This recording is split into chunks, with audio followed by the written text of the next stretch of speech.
আল্লাহ রসুল বলেছে কাল কিয়ামতে সবার চাইতে মুয়াজ্জিনের মাথা উঁচু থাকবে। মুয়াজ্জিনকে দূর থেকে চিনা যাবে কেন? যে মুয়াজ্জিন প্রত্যেকদিন ডেকেছে হাইয়া আলাস সালাহ, নামাজের জন্য ডেকেছে, হাইয়া আলাল ফালাহ, কল্যাণের জন্য ডেকেছে।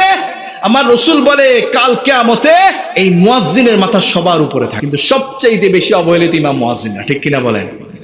বাড়ি বাড়িতে খানা আনা লাগেনি, আসেনি? টিফিন ক্যারিয়ার করে মধ্যে খানা দেয়, কি দেয় আল্লাহ ভালো জানে, আছে না নাই? অনেক জায়গায় ভালো আছে আলহামদুলিল্লাহ। এবং এই কালচার পরিবর্তন হচ্ছে। এখন দেখা যায় ঘরের মধ্যে হুজরাখানার মধ্যে খাবারের ব্যবস্থা করে, ঠিক কিনা বলেন? কিন্তু ওই কালচার পরিবর্তন হতে হবে। মুয়াজ্জিন ইমাম সাহেব আপনার গোলাম নয়, সে আল্লাহর ঘরের খেদমত করে, ঠিক কিনা বলেন? আল্লাহর নবী সাহাবী বেলাল রাদিয়াল্লাহু তাআলা আনহু, তিনি জামানায় সম্মানিত ছিলেন, আযান দিতেন বলে আল্লাহু আকবার। সব সাহাবীরা সম্মানিত, কিন্তু বেলাল তার জবানে জিহ্বায় আযান মাঝে মাঝে দেখা যেত তোতলাইতো, কিন্তু তারপরও সে সবার চাইতে সম্মানিত। বেলাল হাবশী কালো ছিল কিন্তু সম্মানিত ছিল। আল্লাহু আকবার।